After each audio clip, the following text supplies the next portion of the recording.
Hi everyone, this is Eve from Bozeman, Montana, and I'm going to have a little flip through with this journal that I just got done completing. And I just wanted to thank you so much for stopping by my channel. And if you haven't had a chance to subscribe yet, please subscribe. I do have some other journals in the journals, yes, journals in the works of being completed, so I will be doing some more videos. And also, I've had some private messages about how I make my journal covers. The previous video I had done, I showed how I prepare my journals ahead of time, how I have them ready waiting for me, so all I have to do is decorate them and fill in the guts. And so people's been asking if I would do a tutorial on that, and so I am going to be doing that this week.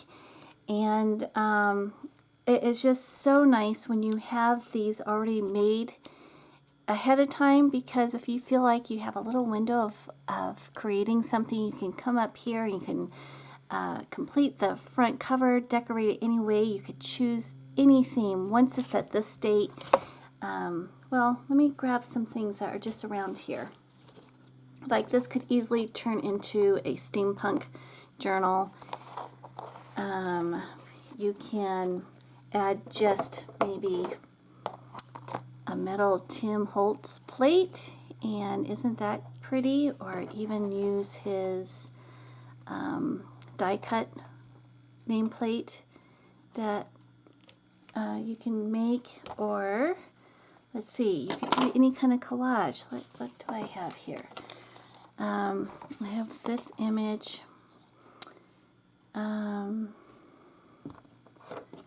Maybe some ribbon.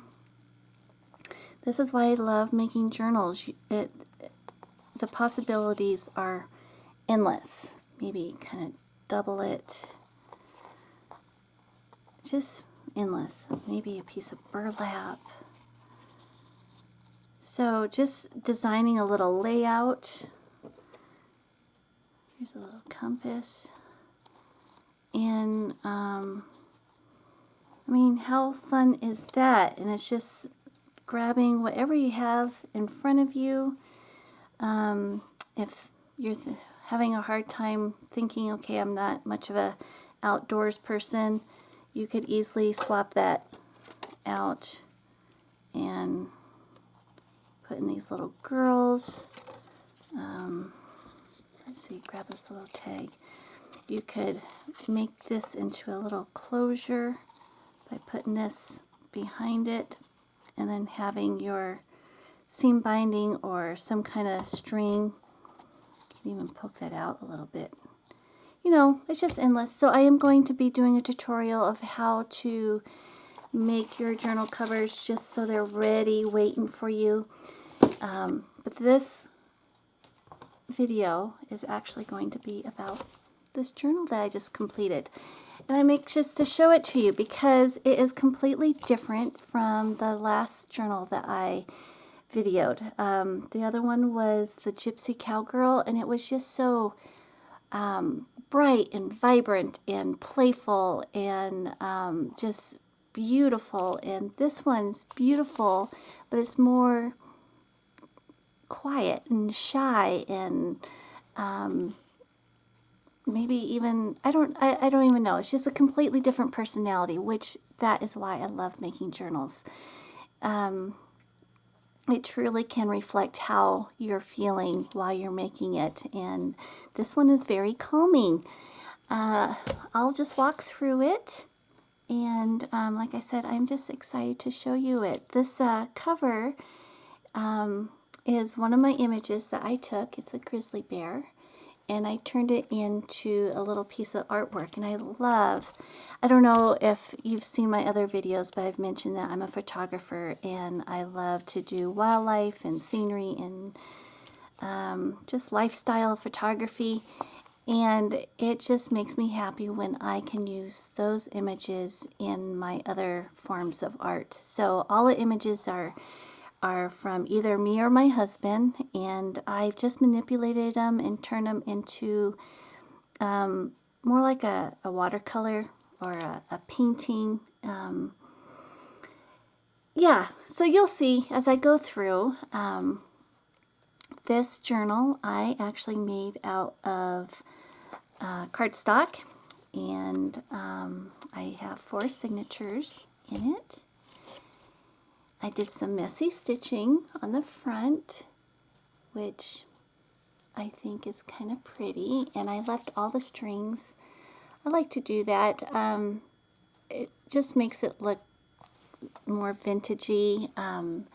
If the owners that receive any of my journals, I tell them that they can cut those off if it bothers them. But for me, I love it. Okay, we will go through here. This is one of Tim Holtz's metal arrows. Inside, I have pockets, and I've done just a little bit of decorating. You're going to see I carried it through out the journal, and it's just more calming. Like I said, just very neutral colors. There is a little pop of colors just because of the photography that I used in here, but other than that, yeah, I love how it turned out. I don't know what to say. So I'll just go through. Here's one of the tags that I made, and I have little messy stamping throughout. And the die cuts that I used in here are the Sizzix Wildflowers, Tim Holtz. Just really pretty. I didn't just use the die cuts itself, but I also used the negatives on the outside of the pages. And this journal is lots of room for journaling. That was my whole purpose of this journal. Here I'm using a little messy stitching, and I used as the signature covers that butcher paper I have, and it is the topo map of the Rocky Mountains, which is wonderful for living in Montana. But I did that throughout. It's, like I said, it's 4 signatures.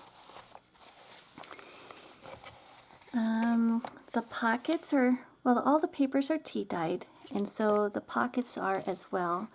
And I just used my scrap papers. I did some stitching and just random stamping with a script rubber stamp. And here's another little tag, some ephemera. Just, I don't even know what this is. It is a monthly consumption. So I guess it's kind of like ledger paper. And they were short, so I just connected them with washi tape.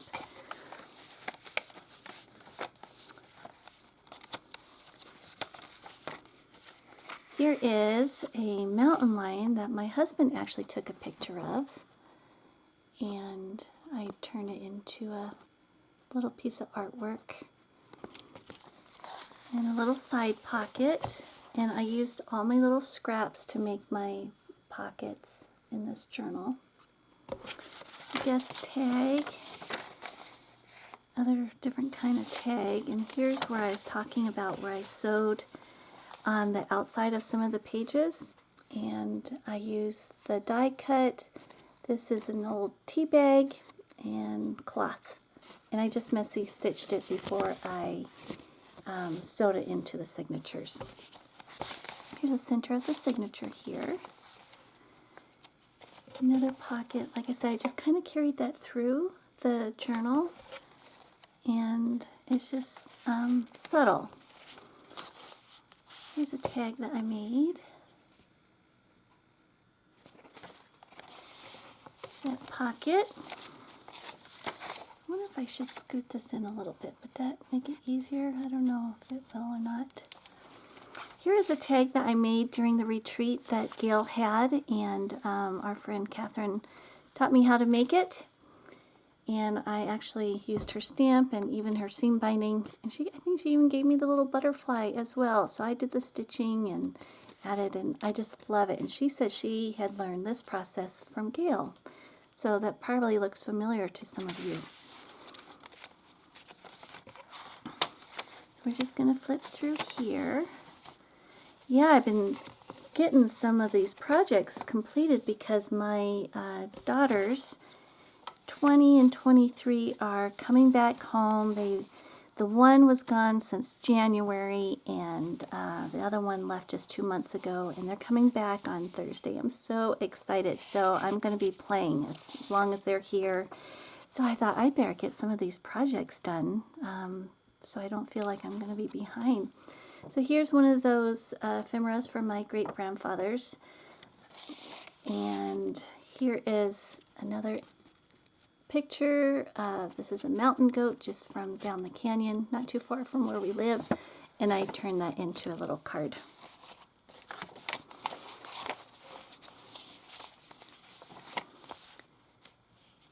And like I say, I use those die cuts throughout.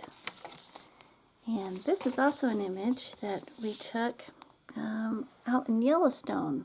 Came across that dead head of an elk, and with the wildflowers, it was so beautiful. So I turned that one into a pocket. A little ephemera in there.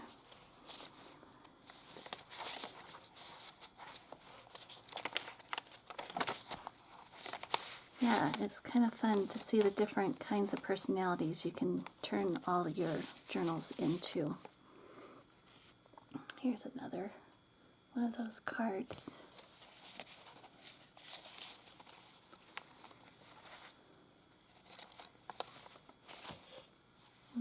As you can see, lots of room for writing, which appeals to my husband and my eldest daughter because they love to write in journals.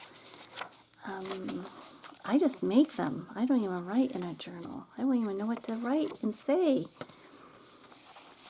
But I love the idea of them, and I love taking a peek of what my husband has written in his. It's usually about our hiking and hunting and camping experiences, which is pretty sweet.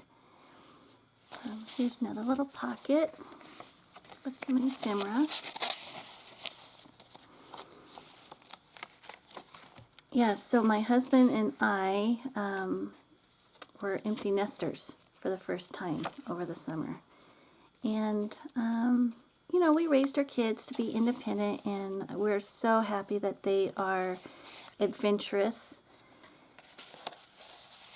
I hope that they got that from both of us. And but the empty nesting thing, I think, is kind of stupid. You know, the only benefit of it is that our house is cleaner. But I think I'd much rather have a messy house and have my kids in it. But I know they have to go on their own and see if they can do it. And I'm very proud of them. They are extremely great at work ethics, and they're really good about keeping us posted what's going on. Here's one that I turned into a postcard. But I have to say, I'm pretty excited.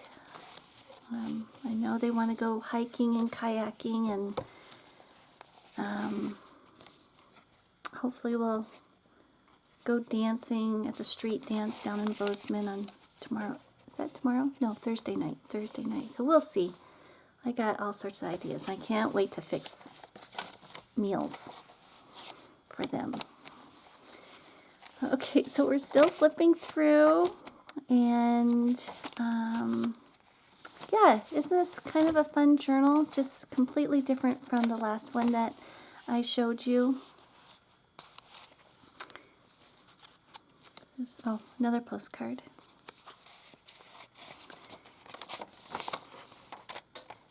And I think that's what appeals to me with these journals, because the canvas can be as large or as small as you want to play with, and whatever you're feeling up to. And looking through this, every time I see an image, I just think of, oh, that's when Rich and I did that hike, or that's when we, you know, stopped at such and such place to have a burger. And so, yeah, it's kind of fun. And this, where we live, we're so centrally located to the mountains and the river, and of course Yellowstone National Park, and yeah, we're pretty spoiled. And I can't help but take pictures of everything when we're out there, and just fun, like I said, to be able to implement it in my other artwork. And so this is it. This looks like the very end of my journal, and I am so happy I got to show it to you guys. And if you have any questions or want to leave a comment, I would appreciate it. And like I said, if you could subscribe to my channel, I do have some other things coming up that I think maybe you would like and appreciate. And thank you so much for stopping by, and just have a beautiful day. Bye.